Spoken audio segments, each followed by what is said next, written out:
नमस्कार, आदाब, सत श्री अकाल। मैं हूं मानीपाल और आपका स्वागत है खूनी कहानी चैनल पर, जहां डर और रोमांच के हर पहलू से आपका सामना होगा। चलिए शुरू करते हैं आज की कहानी, जो आपको सोचने पर मजबूर कर देगी। क्या यह सिर्फ कहानी है या सच? साल 1968, दिसंबर की सर्द रात, कैलिफोर्निया का एक छोटा सा शहर वैल्यू। यह जगह शांत थी, लोगों की दिनचर्या सरल थी और जीवन आमतौर पर सुरक्षित माना जाता था।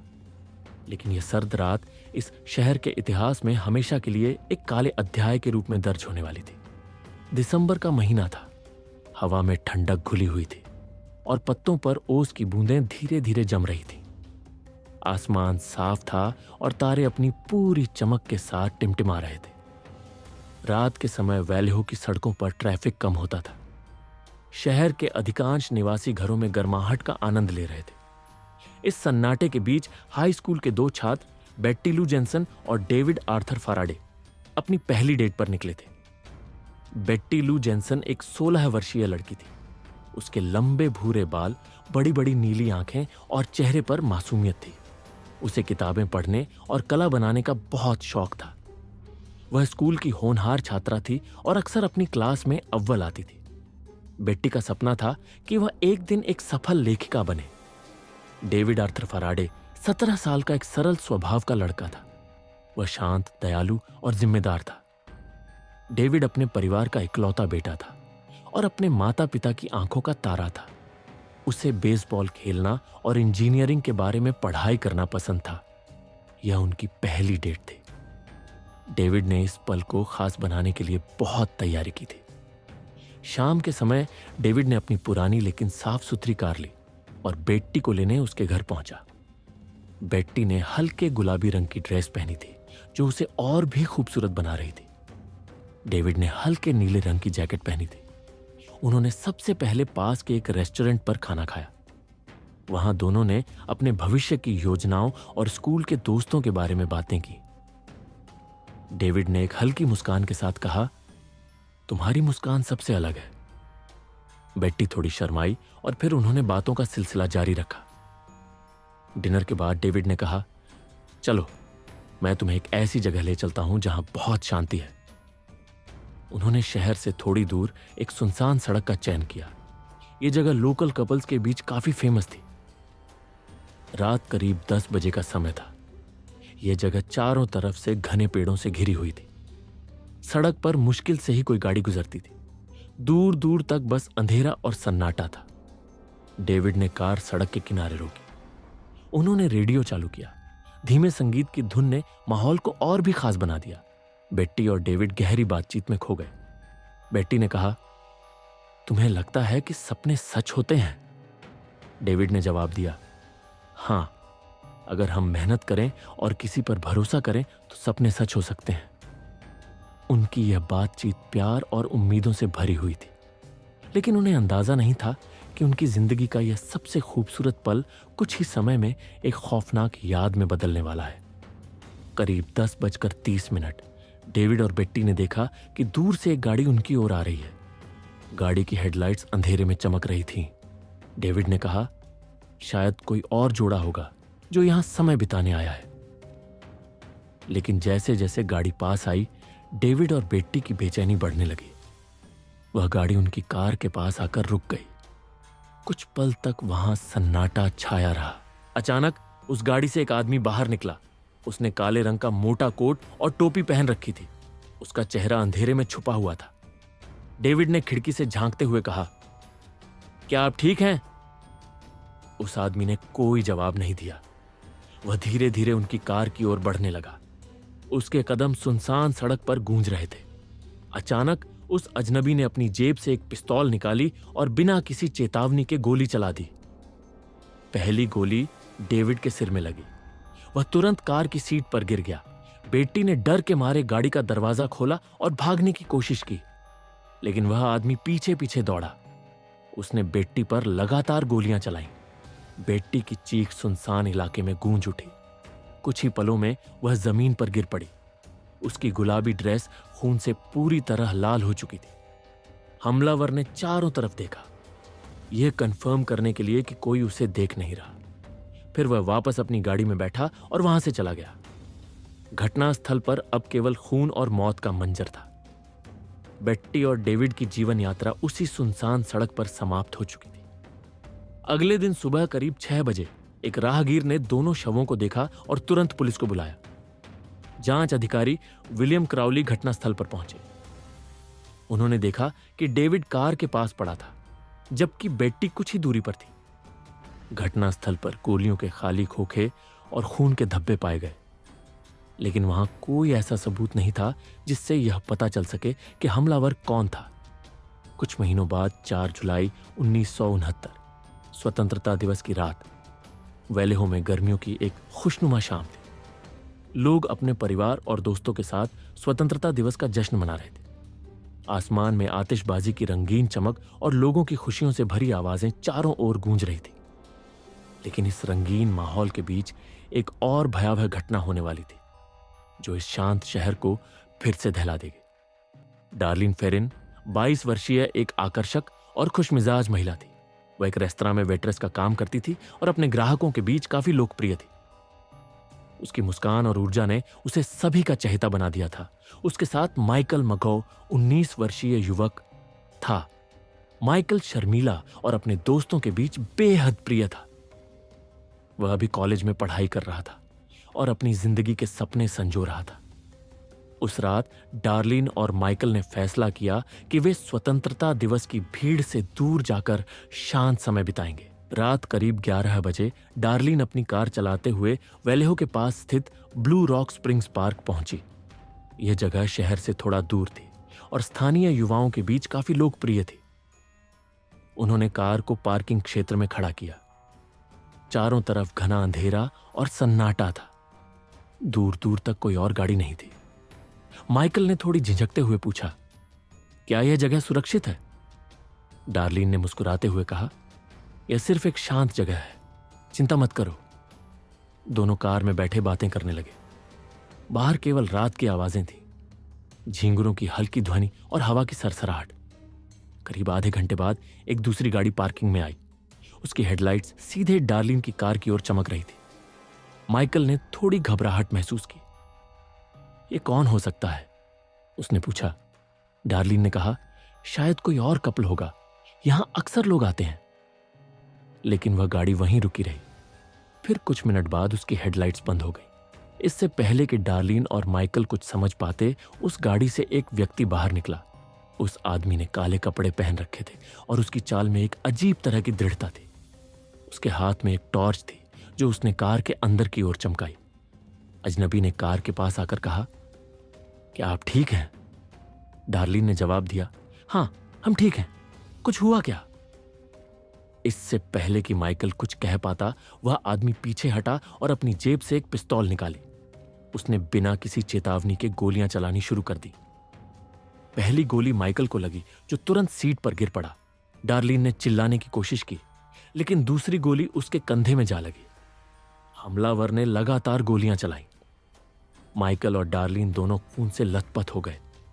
उनकी चीखें उस सुनसान इलाके में गूंज उठी, लेकिन वहां कोई नहीं था जो उन्हें बचा सके। कुछ पलों के बाद हमलावर ने चारों ओर देखा। फिर उसने धीमी चाल में अपनी गाड़ी की ओर कदम बढ़ाए और वहां से चला गया। डार्लिन ने अपनी आखिरी सांस वहीं ली, लेकिन माइकल किसी तरह जीवित बच गया। वह खून में लथपथ था, लेकिन उसने मदद के लिए हिम्मत जुटाई। उसने कार के हॉर्न को बजाया, जिससे पास के कुछ लोगों का ध्यान गया। कुछ ही समय में पुलिस और एम्बुलेंस घटनास्थल पर पहुंच गए। माइकल को तुरंत अस्पताल ले जाया गया।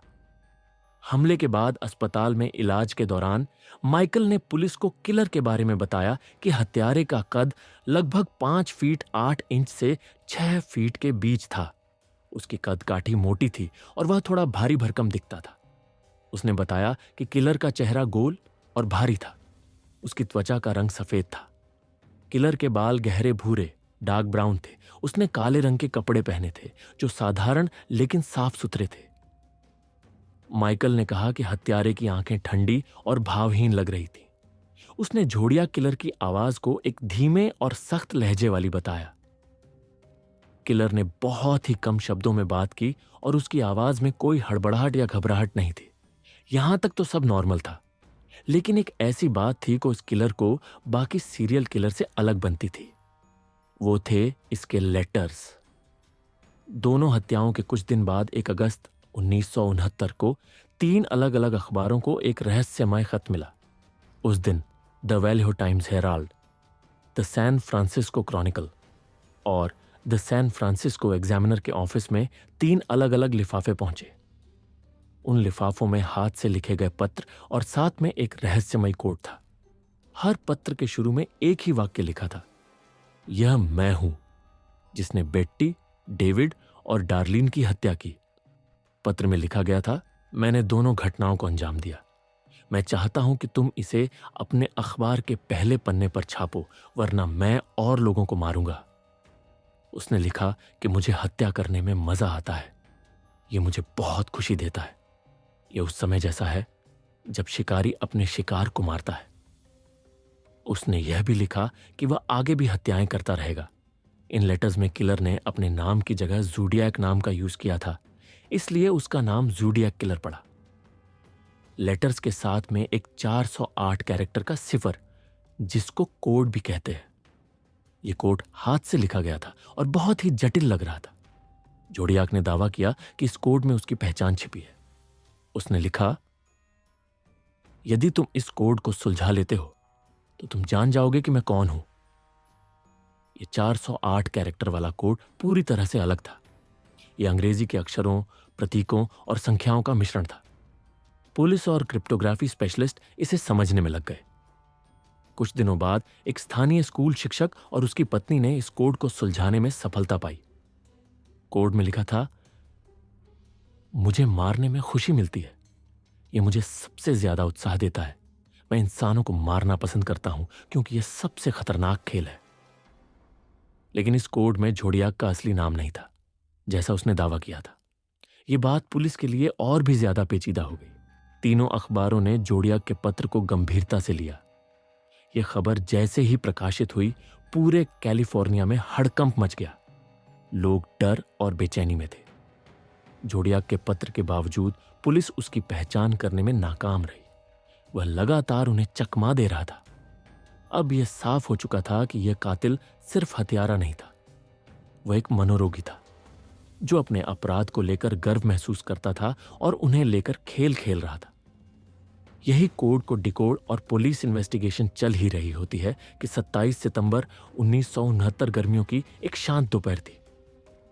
झील बेरसा, लेक बेरियसा का क्षेत्र अपनी प्राकृतिक सुंदरता और शांत माहौल के लिए प्रसिद्ध था।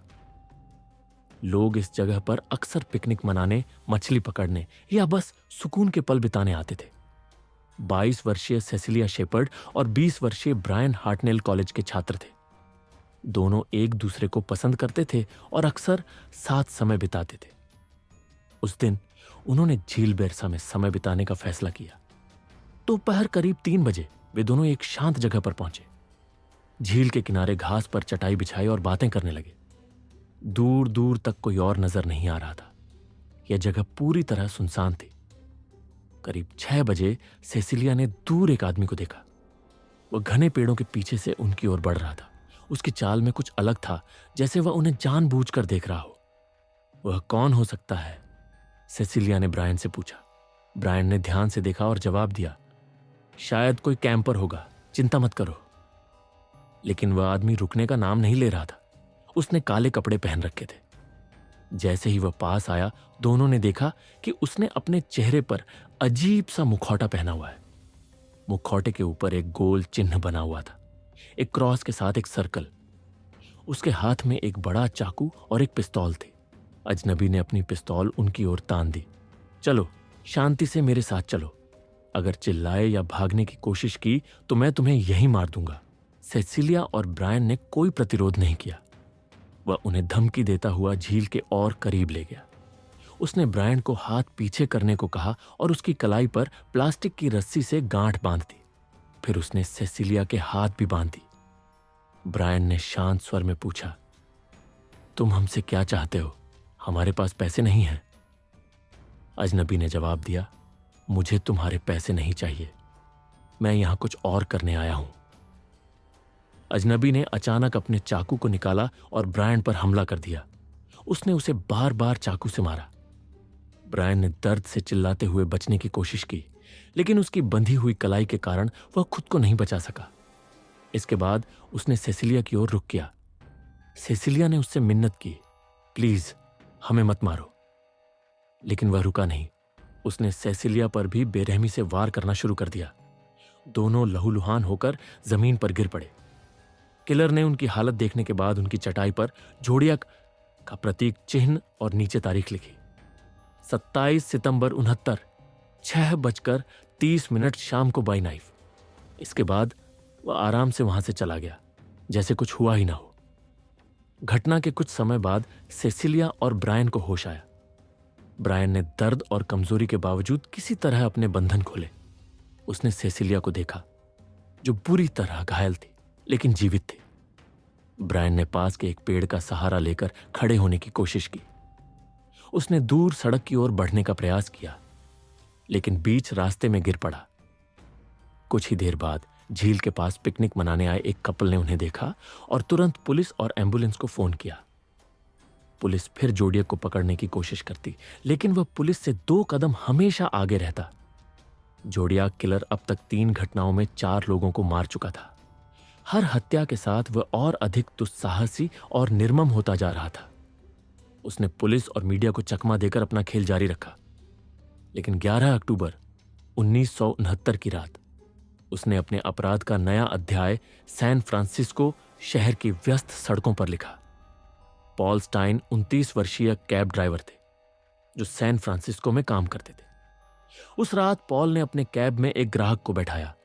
वह ग्राहक सैन फ्रांसिस्को के प्रेसिडियो हाइट्स इलाके में जाना चाहता था। पॉल ने गाड़ी चलानी शुरू की। यह एक साधारण सवारी लग रही थी, लेकिन उन्हें नहीं पता था कि वह ग्राहक कोई और नहीं बल्कि जोडियाक किलर था। पॉल ने लगभग 9:45 पर प्रेसिडियो हाइट्स के वॉशिंगटन और चेरी स्ट्रीट के पास गाड़ी रोकी। जैसे ही गाड़ी रुकी, जोडियाक ने अपनी पिस्तौल निकाली और पॉल के सिर पर गोली मार दी। गोलियों की आवाज ने रात की खामोशी को चीर दिया। पॉल स्टाइन की मौत मौके पर ही हो गई। हत्या के बाद जोडियाक ने गाड़ी की पिछली सीट से कुछ समय तक पॉल की लाश को देखा। उसने पॉल की शर्ट का एक टुकड़ा काटा और उसे अपने साथ रख लिया। बाद में इसी शर्ट के टुकड़े को लेटर के साथ पुलिस को चैलेंज करने के लिए भेजा। हत्या के कुछ ही मिनटों बाद पास के एक घर में रहने वाले 3 किशोरों ने खिड़की से यह दृश्य देखा। उन्होंने तुरंत पुलिस को फोन किया और घटना की सूचना दी। पुलिस तुरंत घटनास्थल पर पहुंची, लेकिन जोडियाक पहले ही वहां से निकल चुका था। पुलिस को घटनास्थल पर पॉल स्टाइन का शव, गाड़ी में खून और कुछ उंगलियों के निशान मिले।